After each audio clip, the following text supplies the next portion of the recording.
You know, growing up with gaming, this medium has changed quite a bit, hasn't it? From swords and pixelated monsters clashing in the original Legend of Zelda, to modern day games like Monster Hunter Wilds having the scale to make those same monsters and swords clashing look even more convincing in a 3D space. We have come so far in such a short time frame. This outlet for raw and unfiltered creativity feels like quite a journey. It's something that doesn't just happen overnight. Instead, by thousands and thousands of talented futurist entertainers working for 5 decades to create something new. And you know what? I think it's time we talk about this. I think the true key to why games are and will continue to be the modern entertainment revolution they are is because at the center of every game, every quest to rescue Zelda, every story with an unexplained space anomaly, every quest of redemption, all of these adventures, you are the key. You are the one with the unwavering conviction to stand up to evil and treachery, because at the heart of every amazing story lies one person who we all want to be, one person we want to hate, and one problem we need to solve. Just like those legends of heroism, the beginning of the video game industry was in itself a quest of its own making. A journey 50 years in the making with no signs of slowing down, rather to continue to innovate and transcend possibility. Video games are an adventure in the making. Well, they come as if from outer space in a variety of weird guises. Defender, Pac-Man, asteroids. To fans, they represent a challenge.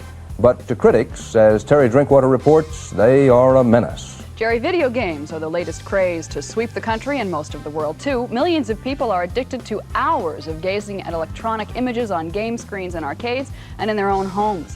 What makes video games so popular? Well, we search for an answer as we begin a special series on Video Fever, games people play.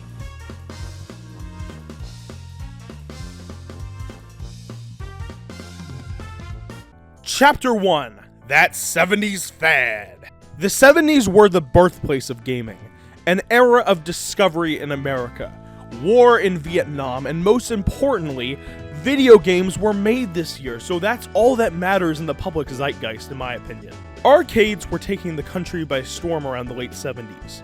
Earlier in the decade, games like Computer Space and the original Pong cabinets proved that electronic games of skill and chance were the next big things since pinball.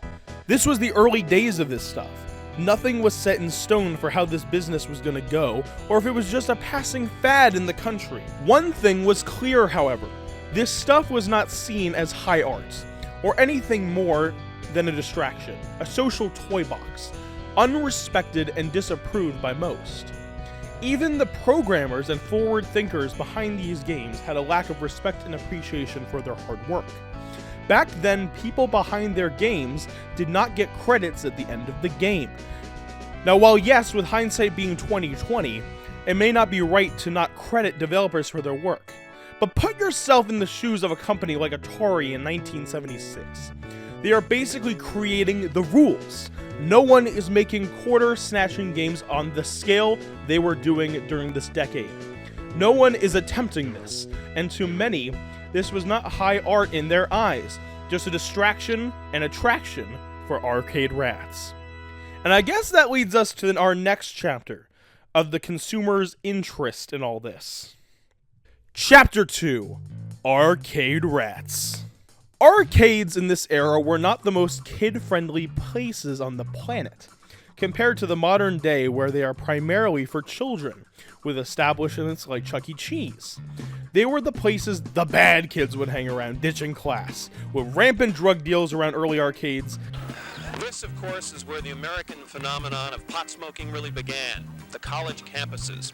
Not really began because, after all, the college kids stole the idea from the artists and the musicians, but this is where it really took hold. And that's not to say that there were not some up-and-up places that were respectable for all ages. In fact, due to how excluding early arcades were to families, in the mid-70s, that in turn led Nolan Bushnell, former CEO of Atari, to found Showbiz Pizza. However, by and large, video games had a bad rap from the start. So you already can see video games were not really a respected business in this era.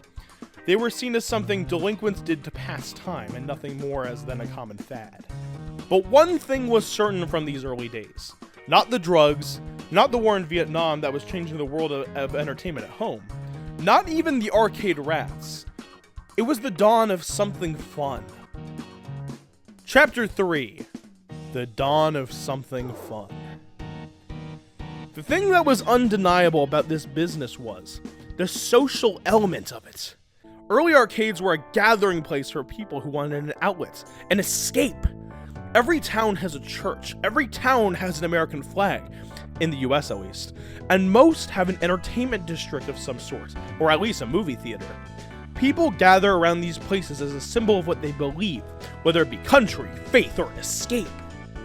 What arcade rats were proving in their own way was there was space for another. Fun! There could be a place where people could gather, not to be distracted or to believe, but to socialize and interact with each other in a more human way. That was the power of the arcade. In some ways, though, this era of exploration in early gaming culture would get warped to the home. That's what leads us to one of the biggest leaps of all. That would not only change how the business was done, it would change the entire business of electronic entertainment forever. The thing about this journey is, it's a long path to get to the end.